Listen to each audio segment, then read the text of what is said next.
नमस्कार, स्वागत है आप सभी का लक्ष्य अध्ययन में और मैं हूं प्रीति रावत। तो आज जो मैं इससे पहले हमने जो टॉपिक पढ़ा था वो था हमारा 1773 का रेगुलेटिंग एक्ट।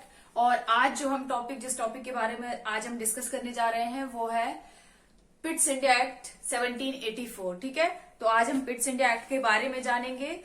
तो चलिए स्टार्ट करते हैं। आज का हमारा जो टॉपिक है पिट्स इंडिया एक्ट, उससे पहले मैंने आज कुछ बोर्ड में लिखा है, आप लोग एक बार इसे पढ़ लेंगे।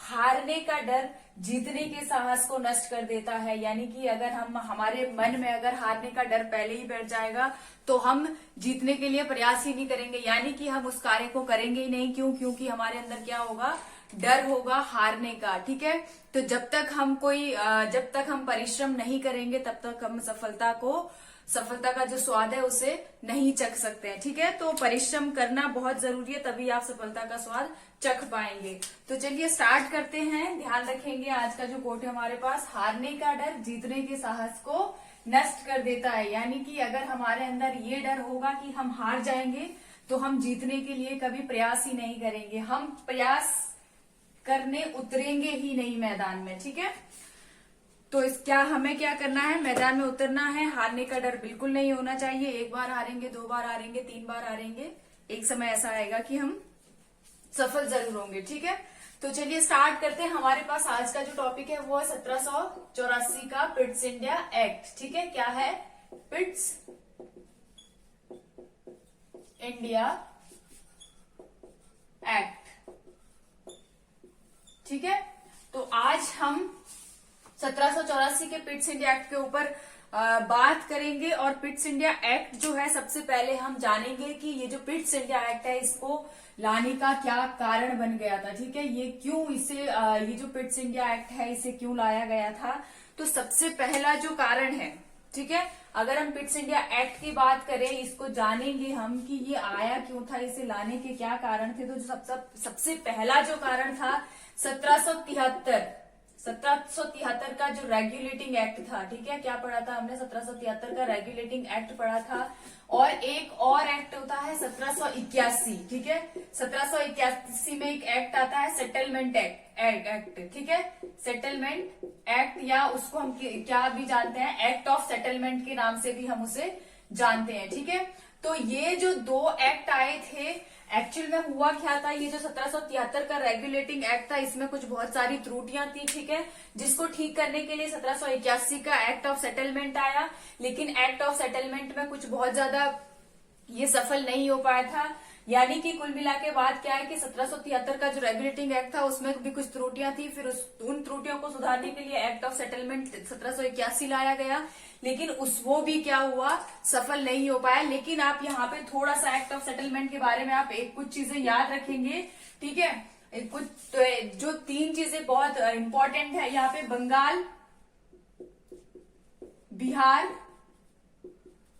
और उड़ीसा। ठीक है, ये दो तीन जगह हैं जिनमें क्या कर दिया था, कलकत्ता की सरकार को विधि बनाने का अधिकार दे दिया गया था। ठीक है, क्या कर दिया गया था, विधि बनाने का अधिकार दे दिया गया था। तो ये कभी क्वेश्चन पूछ लिया जाता है आपसे कि कलकत्ता की सरकार को बंगाल, बिहार और उड़ीसा में विधि बनाने का अधिकार कब मिला।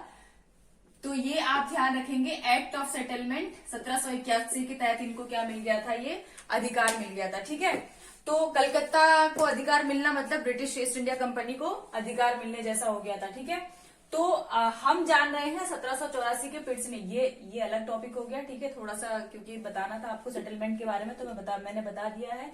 इसमें से बस यही पूछा जाता है। और अब हम ये कारण की बात कर रहे हैं, तो पहला जो कारण क्या था, 1773 की रेगुलेटिंग एक्ट की जो त्रुटियां थी उसको ठीक करना था। फिर 1781 का सेटलमेंट एक्ट लाया त्रुटियों को ठीक करने के लिए।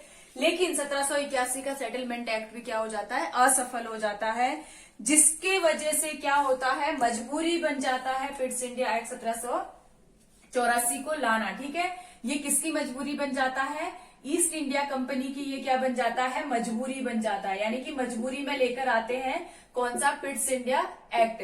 क्यों मजबूरी हो जाता है, क्योंकि इससे पहले के जो दो एक्ट आए थे वो दोनों ही क्या हो जाते हैं, असफल हो जाते हैं और पूरे विश्व में ठीक है। अगर पूरे विश्व की उस समय की बात करें तो पूरे विश्व में क्या होता है, ब्रिटिश सरकार की आलोचना होने लगती है, क्योंकि ब्रिटिश ईस्ट इंडिया कंपनी जो है वो पूरी तरीके से भारत में क्या कर रही थी, भ्रष्टाचार फैलाए हुई थी, अत्याचार फैलाए हुई थी, जिसकी वजह से क्या होता है, ब्रिटिश सरकार की आलोचना होने लग जाती है पूरे विश्व में कि जो ये ब्रिटिश सरकार है ये भारत में ब्रिटिश ईस्ट इंडिया कंपनी को कंट्रोल नहीं कर पा रही है। ठीक है, तो एक कारण ये था पिट्स इंडिया एक्ट को लाने का, और दूसरा जो कारण था वो था वारेन हेस्टिंग। ठीक है, दूसरा कारण क्या था, वारेन हेस्टिंग को इनको वापस बुलाना था भारत से। ठीक है, वारेन हेस्टिंग को वापस ब्रिटेन बुलाना था, वापस ब्रिटेन लाना था, क्योंकि वारेन हेस्टिंग ने क्या कर दिया था, बहुत ज्यादा वारेन हेस्टिंग ही थे जिन्होंने बहुत ज्यादा भ्रष्टाचार, हालांकि भ्रष्टाचार इससे पहले के जो गवर्नर जनरल थे उन्होंने भी काफी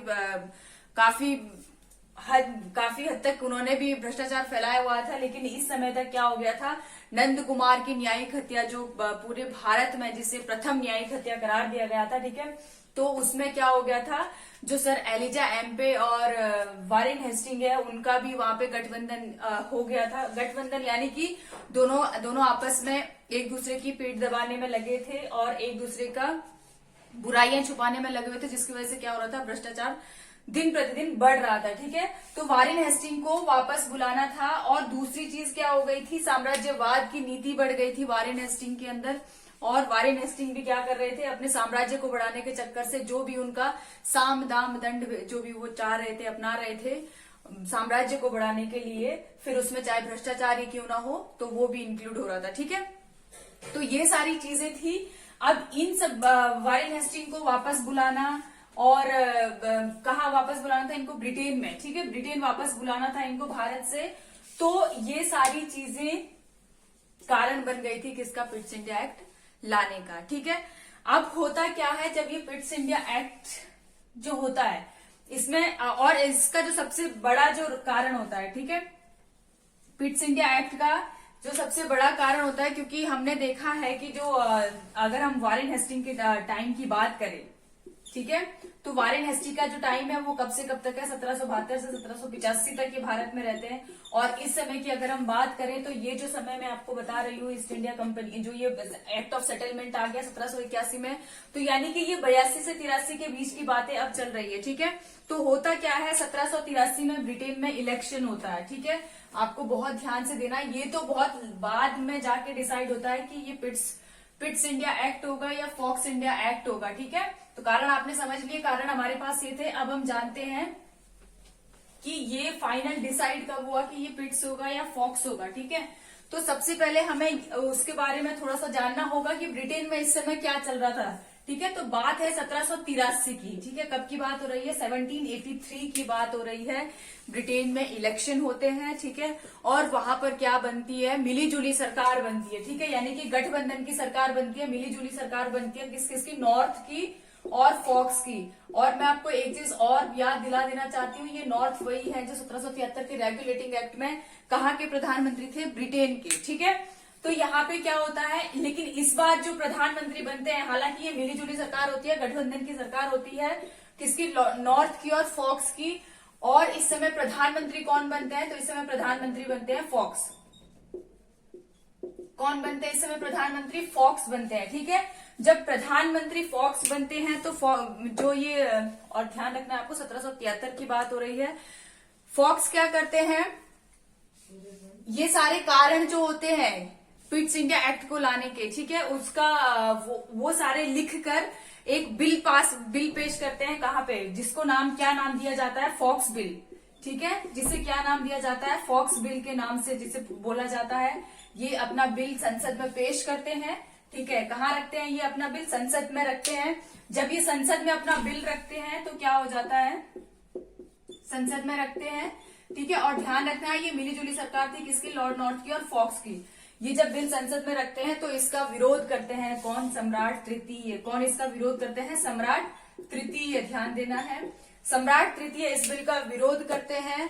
और क्या होता है, जैसे सम्राट तृतीय इस बिल का विरोध करते हैं, ये जो मिली जुली सरकार जो होती है, ठीक है, ये जो यहाँ पे मिली जुली सरकार होती है, ये क्या होती है, गिर जाती है। यानी कि जो मिली जुली सरकार होती है इसको त्याग पत्र देना पड़ता है क्योंकि बिल पास नहीं हो पाता है। ठीक है, मिली जुली सरकार गिर जाती है किस वजह से, क्योंकि ये जो बिल फॉक्स बिल जो पारित हुआ था संसद में वो पास नहीं हो पाता है। ये जो बिल होता है, ठीक है, जो फॉक्स बिल होता है वो क्या होता है, पास नहीं हो पाता है, पास नहीं हो पाता है। ठीक है, आपको ध्यान देना है, जब पास नहीं हो पाता है तो ये जो मिली जुली सरकार होती है ये क्या हो जाता है, सरकार गिर जाती है और लॉर्ड नॉर्थर फॉक्स को इस्तीफा देना पड़ता है पद से। ठीक है, तो ये 1700 और ये बहुत ही यहाँ तक आपको समझ में आ गया। 1773 की बात हो रही है, लॉर्ड नॉर्थर फॉक्स की मिलीजुली सरकार बनी थी। ठीक है, प्रधानमंत्री फॉक्स बने थे और फॉक्स बिल इन्हीं के नाम से बिल पेश किया गया था संसद में।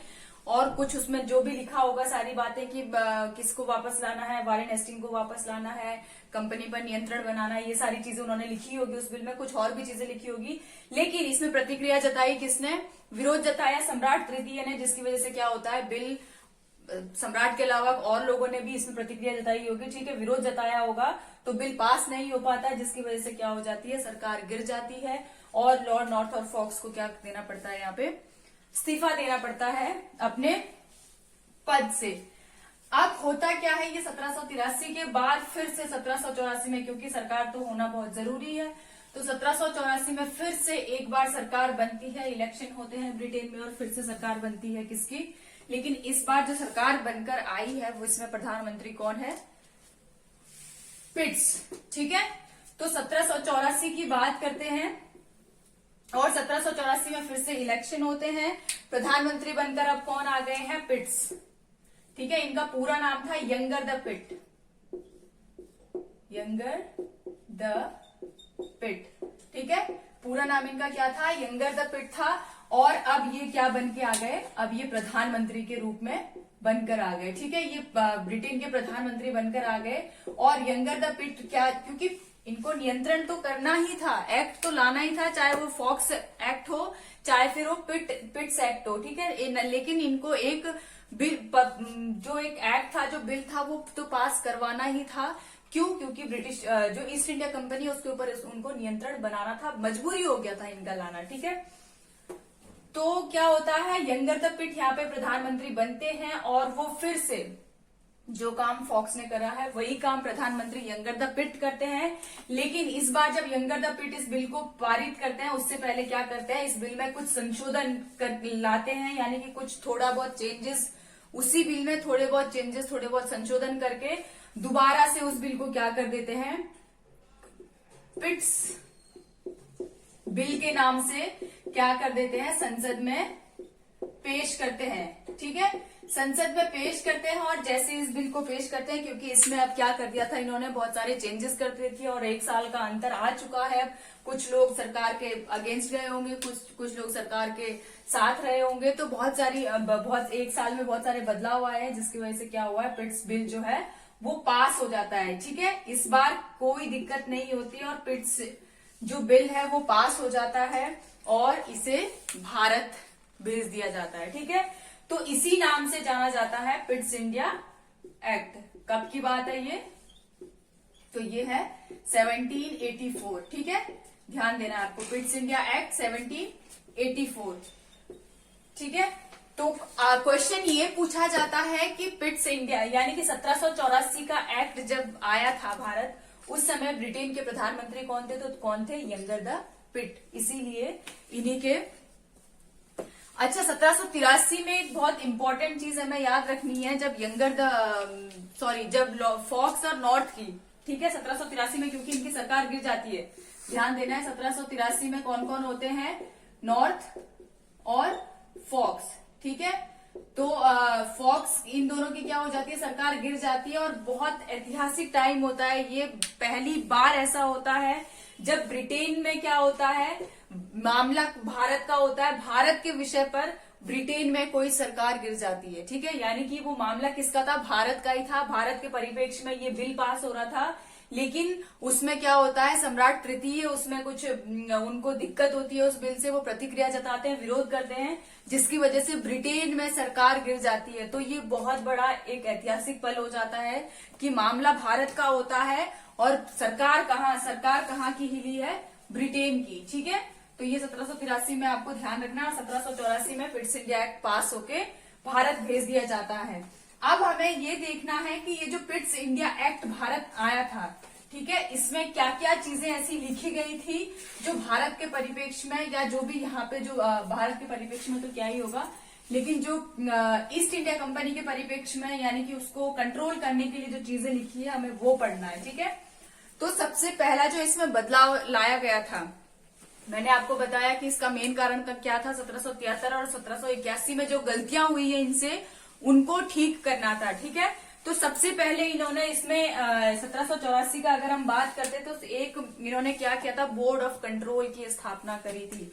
बहुत इंपॉर्टेंट क्वेश्चन है ये, पूछा जाता है कि नियंत्रण बोर्ड की स्थापना कब की गई थी, तो ये करी गई थी 1784 के पिट्स इंडिया एक्ट के समय। ठीक है, 6 सदस्यीय बोर्ड था और ये स्थापना कहाँ हुई थी, ब्रिटेन में हुई थी। तो हमें सबसे पहले हम क्या लिखेंगे, 6 सदस्यीय कंट्रोल बोर्ड, ठीक है, या बोर्ड ऑफ कंट्रोल भी हम लिख सकते हैं, बोर्ड ऑफ कंट्रोल ही लिखते हैं, थोड़ा सा उल्टा लग रहा है ये। ठीक है,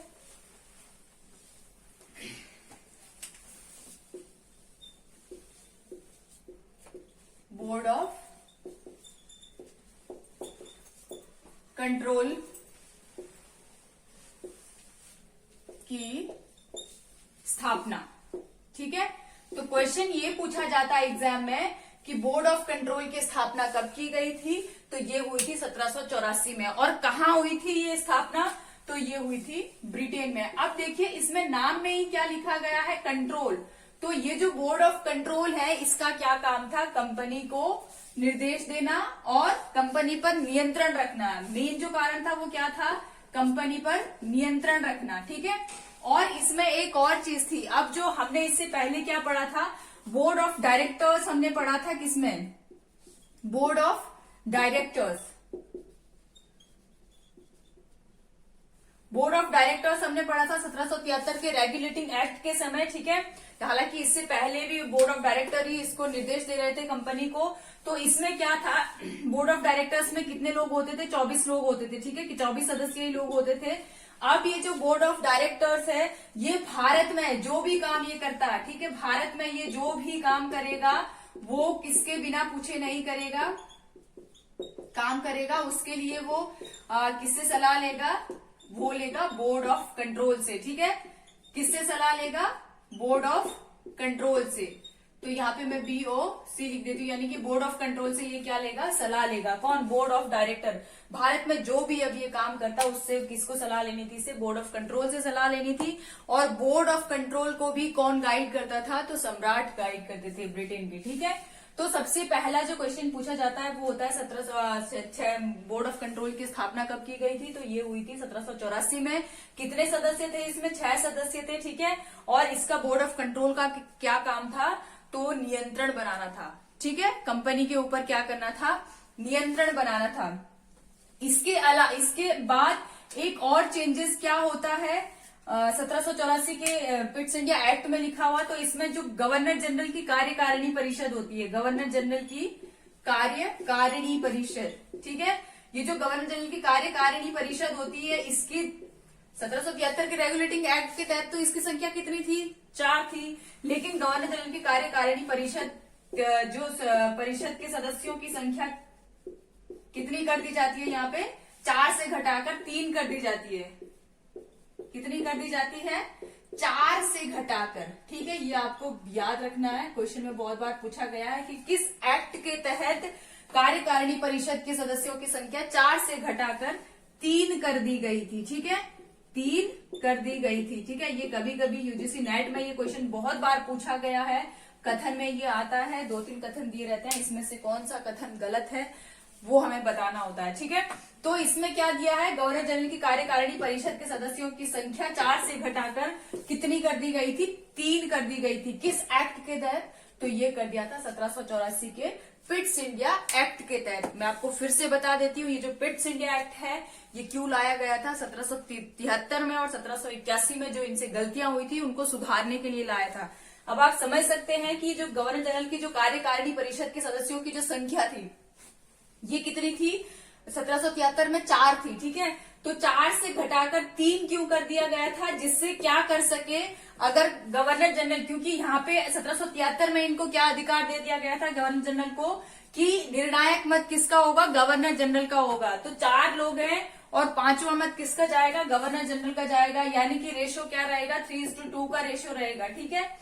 लेकिन जब कंडीशन 3 की कर दी गई, यानी कि घटाकर कितनी कर दी गई है संख्या, 3 कर दी गई है। अगर गवर्नर जनरल चाहे भी, अगर अपना मत देना भी चाहे तो भी रेशो क्या रहेगा, 2:2 का रहेगा, यानी कि बराबरी का रहेगा। इस कंडीशन में क्या होगा, गवर्नर जनरल को सलाह किससे लेनी पड़ेगी, बोर्ड ऑफ डायरेक्टर से लेनी पड़ेगी। यानी कि अब मजबूरी हो गई है गवर्नर जनरल की बोर्ड ऑफ डायरेक्टर से सलाह लेना, और बोर्ड ऑफ डायरेक्टर किससे सलाह लेगा, बोर्ड ऑफ कंट्रोल से, और बोर्ड ऑफ कंट्रोल किससे सलाह लेगा, सम्राट से, ठीक है।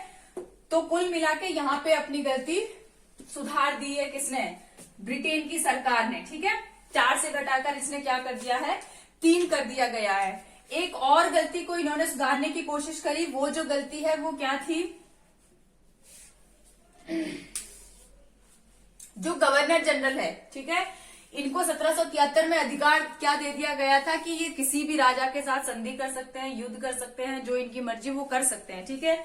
लेकिन गवर्नर जनरल की अब 1784 के पिट्स इंडिया एक्ट के तहत क्या कर दिया गया, गवर्नर जनरल जो है संधि कर सकता है, ठीक है, संधि भी कर सकता है, युद्ध भी कर सकता है, भूमि अधिग्रहण भी कर सकता है, अधिग्रहण भी कर सकता है, लेकिन किसको पूछकर, बोर्ड ऑफ डायरेक्टर्स को पूछकर, ठीक है। बोर्ड ऑफ डायरेक्टर को पूछकर ही अपने काम आगे बढ़ाएगा। बोर्ड ऑफ डायरेक्टर के बिना ये कोई भी काम नहीं करेगा। और बोर्ड ऑफ डायरेक्टर को क्या बाध्य कर दिया गया था कि उसको जो भी वो काम करेगा भारत में, उसको उसकी सलाह किससे लेनी पड़ेगी, बोर्ड ऑफ कंट्रोल से, ठीक है। इस तरीके से पूरी तरीके से अब कौन कंट्रोल कर रहा था, यानी कि भारत में अब 2 लोगों का शासन हो गया था, ठीक है। किस किस का, एक तो सम्राट का हो रहा है, अब हालांकि अभी तक पूरी तरीके से सम्राट पूरी तरीके से अभी सम्राट उभर कर सामने नहीं आएंगे, क्योंकि वो कब आएंगे, जब कंपनी से क्राउन के हाथ में चला जाता है 1858 में, ठीक है। तो प्रत्यक्ष रूप से अभी सम्राट का यहाँ पे अधिक जो शासन का जो तरीका है वो अभी सामने नहीं आएगा। लेकिन क्या होता है, अप्रत्यक्ष रूप से क्या हो रहा है, सम्राट का शासन है भारत पर कहीं ना कहीं, ठीक है, क्योंकि बोर्ड ऑफ कंट्रोल को किससे अनुमति लेनी है, तो सम्राट से लेनी है। तो यहाँ पे भारत में आप अगर शासन की बात करें तो कौन कर रहा है, सम्राट का भी है, और दूसरा कौन है, गवर्नर जनरल, ठीक है। तो 2 लोग क्या कर रहे हैं यहाँ पे, यानी कंपनी और सम्राट, 2 लोगों का शासन चल रहा है। और 1858 में जाके क्या हो जाएगा, कंपनी पूरी तरीके से समाप्त कर दी जाएगी और शासन किसके हाथ में चला जाएगा, सत्ता किसके हाथ में चली जाएगी, क्राउन के हाथ में, यानी कि सम्राट के हाथ में, या जो भी रानी वानी जो भी उस समय रहेंगी उनके हाथ में क्या चली जाएगी, सत्ता चली जाएगी, ठीक है। तो ये समय कब का है, ये 1784 का, ठीक है। तो 1784 के पिट्स इंडिया एक्ट के तहत क्या क्या बदलाव किए गए, सबसे पहला बदलाव तो यही था कि 6 सदस्यीय बोर्ड ऑफ कंट्रोल की स्थापना की गई, कहाँ, ब्रिटेन में, ठीक है। जिसमें क्या कर दिया गया था, अब इसमें जो बोर्ड ऑफ कंट्रोल था इसका काम क्या था, कंपनी को नियंत्रण करना। और जो बोर्ड ऑफ डायरेक्टर्स है, अब इसको क्या करना था, भारत में जो भी काम करेगा वो किसकी सलाह लेने के लिए मजबूर कर दिया गया था, बोर्ड ऑफ कंट्रोल की सलाह लेने के लिए मजबूर कर दिया गया था, ठीक है। बोर्ड ऑफ कंट्रोल पर कौन नियंत्रण रखे हुए था, तो बोर्ड ऑफ कंट्रोल पर नियंत्रण रखे हुए थे ब्रिटेन के सम्राट, ठीक है।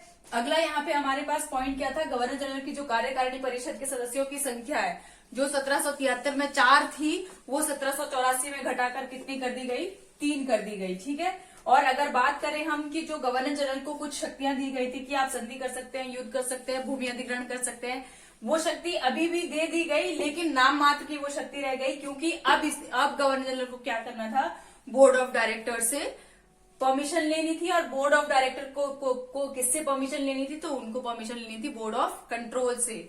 और बोर्ड ऑफ कंट्रोल भी किससे परमिशन लेंगे, ब्रिटेन के सम्राट से। इस तरीके से भारत में दो लोगों का शासन चल रहा था, एक इसका सम्राट का और दूसरा गवर्नर जनरल का। हालांकि जो सम्राट है वो क्या थे, अप्रत्यक्ष रूप से शासन कर रहे थे, और जो गवर्नर जनरल है वो प्रत्यक्ष रूप से भारत में शासन कर रहे थे। ठीक है, तो ये था 1784 का पिट्स इंडिया एक्ट। आशा है आप सभी लोगों को समझ आया होगा, पसंद आया होगा। और अगर आपको पसंद आया है, समझ आया है, तो प्लीज वीडियो को ज्यादा से ज्यादा लाइक करें, शेयर करें और चैनल को सब्सक्राइब कर दे। जो लोग हमारे चैनल के साथ जुड़े हैं उनका बहुत बहुत धन्यवाद, शुक्रिया कि आप लोग हमारे साथ बने हैं। आगे भी ऐसे ही बने रहें और मस्त रहें, स्वस्थ रहें, खुश रहें, आबाद रहें। धन्यवाद।